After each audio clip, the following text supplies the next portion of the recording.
It's not live now. Good morning. Good morning. Welcome to Coffee with Carrie Adam Storm. And apparently Amanda is now a regular on the show as well. What's up, Goolsby? Looks like you're What in a is car. up? Awesome. Well, today we're going to talk about something called the laser sales strategy, right? Laser funnel. And so what this is on the unit level, when people are looking to come into ISI and learn more about it or potentially become a member, we run them through a funnel process. We're going to talk about that today, what it looks like from the front end offer all the way through to the point that they become an actual member here at ISI. I believe we have a slide to put up on this. Yeah. Well, Storm, I missed you. I missed you for 2 days, man. It's so great to have you back. It's good to be back. These are my people, so it's good to be home. It's good to be back. All right, we got this slide right here that says laser strategy. Amanda, can you talk to us about this, please? Yes, I'd love to talk to you about it. So here's the deal, guys. Everyone makes this game seem so hard. Like when they talk about getting members in, it's like, oh, getting members in and selling memberships and converting memberships and getting leads. Like this whole thing is so hard, and it's really not. It's actually really freaking simple. And so I've done my best over the years to really break this down to like as simple as possible so that a brand new sales associate all the way up to a franchise owner and or a multi-unit owner can really understand how this business operates from top to bottom when it comes to converting members and signing people up. And so this is my lasers funnel that I teach in pre-sales launch training and in sales training. And as you can see, in the funnel, we've got leads at the top. And so, our front end offer right now is 10 days free, which is what helps us generate those leads. Whether that be through social media, whether that be through guerrilla marketing, grassroots marketing, we're dumping leads into the top of that funnel. And then once we get those leads, if you notice just to the right of the A, it's all about booking appointments. So it's all about booking that first appointment, reaching out to people, lead management, lead follow-up, staying in contact with them. Funny story about it is I'm actually sitting outside of a fitness brand, not ISI because there's none in Phoenix yet. And the only reason I'm here this morning, it's 20 minutes away from my house, is because they did that. They followed up with me. They followed up. They reached out. They made a call. They got me on the phone. They got me booked, and now I'm here. And that's one of the things that I see gets missed in all fitness studios. We have amazing systems for automation, both text message and email automation, to minimize the amount of human resource that it takes, but also it takes human touch. Like we're in a human-based, relationship-based business. Everyone wants to automate all of these processes, and you just can't if you want to be as effective as possible. The next level of this is appointment shows. So you get someone booked on the phone and you get them in, but you got to make sure they show up, like me. So they confirmed my appointment last night. They sent me a text. They called me. I'm like, dang, you guys are doing good. I need to give this manager like a Starbucks gift card this morning or something. So leads, appointments booked, shows. And once people show up, you better have a sales process in place. And a sales process that can be run time after time without fail, step by step, that your team can follow. It's easy to follow and it's effective. And when I say it's effective, I mean, are we converting at a minimum 50% of all potential members that show up into our space? Are we getting at least half of them to say yes? And I usually tell people that if you're not getting 50%, you've got a sales process problem.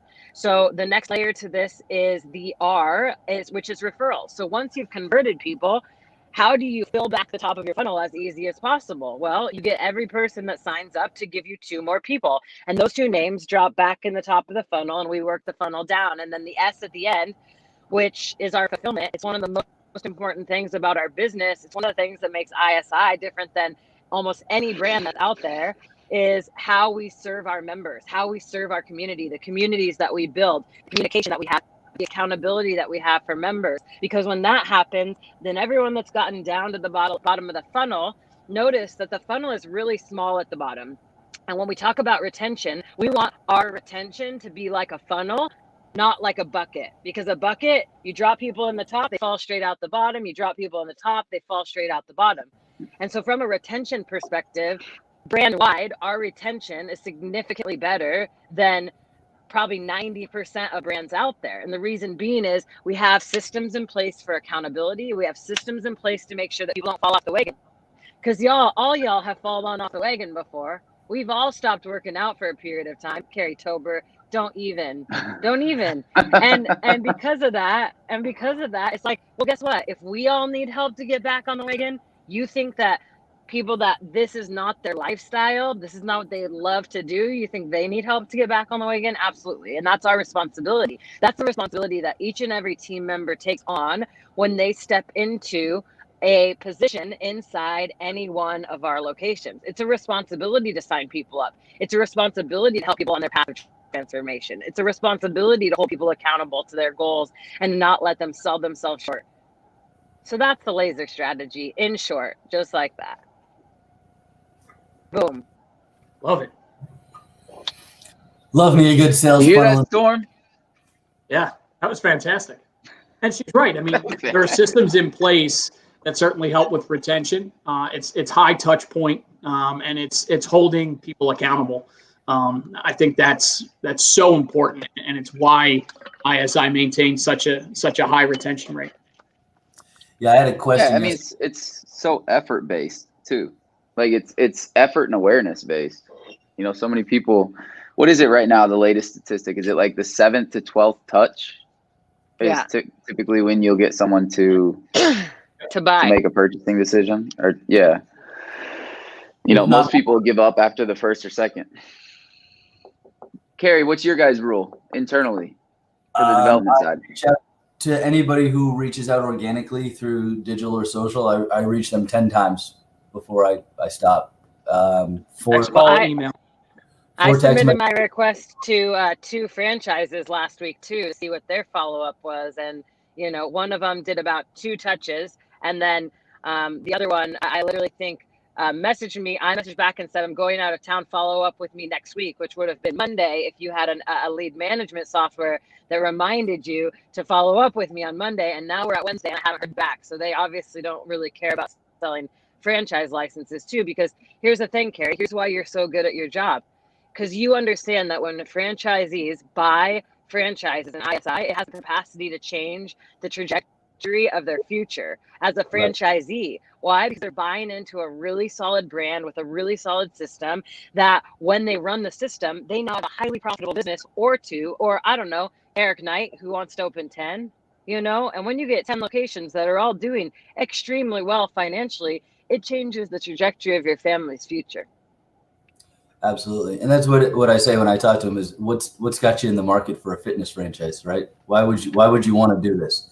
And that's a tough question up front because it throws a lot of people to a point of, do I really want to do this or do I not? And so it weeds people out to say, this is something I want to spend my time on. And then we have the fortunate opportunity of supporting their decision-making through the process. Yeah. Well, all right. Real quickly, Storm, I want you to know something. A really close friend of mine just started representing a brand. And once I had reached out to that brand inadvertently, and I know their sales process, and it was only 2 touches. Oh, shoot. So you got to change that to 10. I'll help you. I'll get working on it. I'm sure it's Storm. Yeah. Give us the most energetic, the best first class weather you've ever done. Ready, set, go. So here's the deal. I want to talk about the shift that I just went through, right? I just spent time out in Iowa over the last 2 days and flew in from Philadelphia. It was a balmy 75 degrees in Philadelphia. Got out to Iowa. Temperatures were in the 40s and the 50s. Wasn't prepared for it. Thank God I brought out a lined blazer because that was the only jacket I had out there. So a little chilly. Flew back into Philadelphia last night. Again, super warm. It was in the low 70s.